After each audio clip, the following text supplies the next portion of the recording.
Muy buenos programadores, ¿cómo están? El día de hoy continuamos con nuestros siguientes pasos para tratar con nuestros clientes. Ya tenemos una idea general del proyecto, tras ver la experiencia e ideas del cliente, ya escogimos una metodología de desarrollo. Para continuar, ahora veremos una pregunta muy importante. ¿Cómo vamos a cobrar por nuestro trabajo? Después, si todos estamos de acuerdo, debemos establecer fechas para juntas y muestras de progreso que hemos tenido. La comunicación con el cliente es clave, por lo que, por ejemplo, establecer con el cliente juntas semanales los lunes para que podamos mostrarle los avances que hemos tenido, para que pueda empezar a usar nuestro sistema tan pronto como sea posible, para que también se familiarice con el sistema y no le cueste tanto trabajo entenderlo, como si sería el caso de un sistema hecho con la metodología en cascada, por ejemplo, en el que al final de todo el desarrollo le debes de presentar al cliente un software completo y explicarle paso a paso qué hace cada parte, lo cual puede tomar bastante tiempo. Aquí el cliente irá usando el software, pues la parte más mínima de un software y no será nada tardado explicarle cómo funciona cada parte. Además, cada vez que se incluya una nueva parte, aprenderá más acerca del sistema. Así que irá por partes, cada semana tendrá una parte nueva que podrá empezar a utilizar. Así que no le será nada complicado ni para él ni para nosotros explicar cómo funciona cada parte. Además, aquí es donde vamos a obtener el feedback del cliente. Nos debe comunicar toda su retroalimentación. Lo que no le gustó, lo que sí le gustó, lo que podría mejorar, lo que debemos cambiar, pero obviamente esto tendrá costos. La ventaja de la metodología que estamos usando es que a comparación de otra, los cambios que hagamos no tendrán un costo muy alto. De igual forma, debemos tener un medio rápido de comunicación para preguntas sencillas del cliente para nosotros y de nosotros para el cliente, para que ante alguna problemática no tengamos que estar esperando una semana completa para poder resolverla. La parte del presupuesto para el cliente siempre es algo muy complicado. En nuestro caso, solo estamos manejando un solo salario para una sola persona. Cada quien es libre de escoger cuánto quiere obtener por un proyecto, pero aquí te van algunos puntos que deberías tener en cuenta para hacer tu presupuesto. Primero, en casos de trabajo de freelance, el cliente en su mayoría ya tiene un dinero fijo que quiere pagar por todo el proyecto o que están dispuestos a pagar por hora o por semana o por mes, etcétera. Entonces es cuestión de ti saber si aceptas lo que ellos te ofrecen o deseas negociar, pues quizá un poco acerca de incrementar el presupuesto. Obviamente esperando que el cliente esté abierto para esta negociación. De nuevo, eres solo una persona. Ten en cuenta que esto obviamente es un trabajo y lo primero que debe cubrir tu trabajo son las necesidades básicas de vida y de condiciones de trabajo.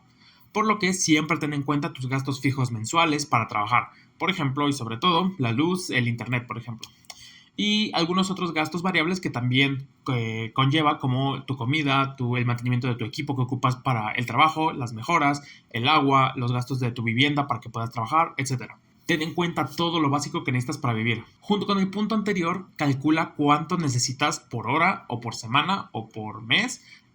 Usualmente se maneja más por hora, pero pues ten en cuenta cada una de estas secciones de tiempo para cubrir las necesidades básicas. Y debes conocer aproximadamente tu tiempo de trabajo efectivo, ya que usualmente pues si trabajamos 8 horas al día, no estamos las 8 horas seguidas programando, trabajando directamente. Quizá de esas 8 horas disminuye el tiempo en el que revisas tu correo, en el que respondes dudas de tus clientes, en el que ves la implementación de algún paquete, en lo que vas al baño, etcétera, etcétera.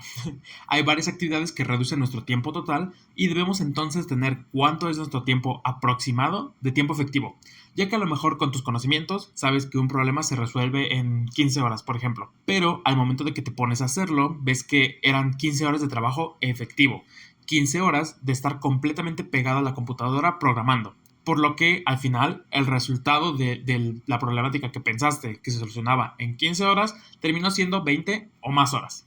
También ten en cuenta salarios similares. Esto no es una regla estricta, ya que cada quien sabe lo que quiere ganar. Pero por un trabajo similar, si cobras 2 o 3 veces más que alguien más, puede que el cliente no esté completamente de acuerdo. Aunque obvio, involucra que quizá la otra persona que cobre menos es porque no lo hace con la misma calidad que lo haces tú. Pero siempre es bueno tener un repertorio amplio de posibilidades de más o menos cómo se maneja los pagos en el mercado. Tu experiencia es un factor clave para el cobro de tus servicios, ya que no solo la calidad con la que haces las cosas se verá afectada, También tu experiencia puede ayudar al cliente a escoger sus requerimientos, a pulir sus ideas, a participar en su proyecto con unas buenas aportaciones. Añadirá mucho que quizá alguien sin tanta experiencia no podría aportar. Además, la velocidad con la que haces algunas actividades que se asemejan a otras que ya has hecho en el pasado ayudará muchísimo en el desarrollo. Es importante hacerle notar al cliente que esta experiencia tuya, en lugar de estarle saliendo más caro pagarla, está ahorrando mucho dinero en tiempo y en calidad del producto que obtendrá al final.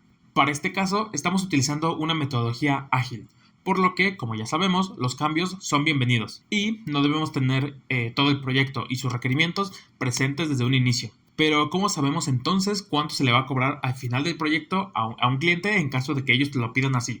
Que lleguen y te digan, oye, yo quiero saber cuánto me vas a cobrar al final de todo. La experiencia junto con tus conocimientos acerca de tus horas y ritmo de trabajo te ayudarán, ya que podrás, con los pocos requerimientos que te han dado, conocer muy generalmente el trabajo a realizar. A pesar de no conocer a fondo los detalles, puedes dar un aproximado de tiempo que crees que tomaría este proyecto. Sin embargo, es importante mencionarle al cliente que esto es un aproximado, que los cambios y añadiduras pueden cambiar este tiempo. Si el cliente propone un pago fijo por proyecto, evalúa si cubre tus expectativas de pago. Y si no, habla con el cliente para tratar de negociar de qué forma el desarrollo puede acomodarse a este presupuesto, ya que esta es otra ventaja del desarrollo ágil. Podemos quizá no poner una funcionalidad muy específica que requiere el usuario para reducir los tiempos y acoplarnos más al salario que está dispuesto a pagar el cliente. Obviamente, estos puntos cubren lo más básico. Debes tener en consideración que debes de tener un porcentaje de ganancia, además de cubrir tus necesidades básicas. Y también debes acordar con el cliente las formas de pago. Será semanal, quincenal, mensual, por ejemplo. Al establecer el cliente lo que está dispuesto a pagarte, por ejemplo, por hora, o tú al negociar cuánto quieres ganar por hora, es importante mencionarle que al cliente, cuando solicite un cambio, obviamente si es un error que cometiste tú en el desarrollo, recomendaría que eso no lo incluyeras como una ampliación en el costo porque es un error tuyo, pero si el cliente está solicitando un cambio o añadidura de las funcionalidades por encima de lo que ya han visto más o menos, has de mencionar que esto va a tener un costo extra y ocupa el presupuesto por hora que ya tienes para entonces calcular cuánto tiempo podría tomar esta añadidura. Bueno, ya una vez pasada la parte de acordar un presupuesto con el cliente, viene la primera asignación de tareas importantes para tener listo el primer producto mínimo viable. Para esto debemos ayudar al cliente, en caso de que no lo sepa ya, cuál es la funcionalidad más importante que desea en su sistema. En este caso, el inventario. Es la parte central del proyecto, ya que primero debemos llenarlo para saber de ahí qué piezas podemos tomar para rentarle a los clientes, cuál es el traje cuál es el traje más solicitado, por ejemplo, qué conjuntos de trajes podemos hacer, etc. Entonces, comencemos con el inventario.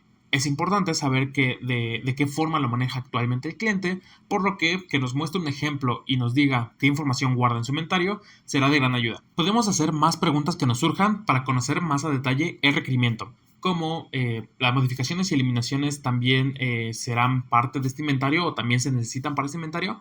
A pesar de que parece una pregunta sin importancia, hay que recordar que no debemos dar por obvias algunas cuestiones, así que es mejor preguntar todas las dudas y deja muy claro el requerimiento. Por ejemplo, otra duda que nos podría salir es que vemos que el identificador era un conjunto de letras, no era simplemente un número que iba aumentando, ¿no? Entonces nos podría surgir la duda, ¿el identificador será autogenerado o lo van a ingresar ustedes o cómo lo manejarían? También, una vez que nos conteste, podríamos generar otra pregunta, como vemos que en su tabla de inventarios pues tenía talla mediana, por ejemplo, escrito completamente, pero a lo mejor vemos que en el identificador viene reducido la talla, ¿no? Entonces, ¿cómo lo manejan? Es importante hacer estas preguntas para que no haya ningún inconveniente. Como sabemos que debemos mostrarle un avance al cliente la siguiente semana, debemos preguntar acerca de la forma de desplegar nuestro primer producto mínimo viable. Claro que no le preguntaremos directamente, ¿quiere usar la nube o quiere hacerlo directamente en su servidor? Por eso podemos ocupar distintas preguntas como, ¿cuenta con un equipo dentro o fuera del negocio que pueda servir de servidor para la aplicación? Obviamente, pues esto hay que indicarle que debe estar encendido todo el tiempo mientras se quiera ocupar la aplicación. Entonces, pues con esto ya nos daremos una idea si podemos montarlo directamente en algún equipo que ya tenga él. Si tiene el equipo, después obviamente habrá que ver que su equipo con el que cuenta actualmente, pues cumple con las capacidades necesarias para poder soportar el sistema. En este caso, pues imaginemos que nos dice que no puede montarlo directamente ahí en su local, no puede tener una computadora prendida todo el tiempo, etcétera. Por alguna razón, no puede tenerlo así. Después, otra pregunta bastante válida sería si van a estar ocupando la aplicación solo en tiempo de trabajo. Por ejemplo, si están en el local de 8 de la mañana a 8 de la tarde, por ejemplo, solo se estará ocupando el sistema en ese tiempo, o también lo estarán ocupando, por ejemplo, ahí cuando esté en su casa o cuando esté comprando material, por ejemplo, también lo necesita ahí para ver su inventario y ver todo, o será solo cuando esté en el local.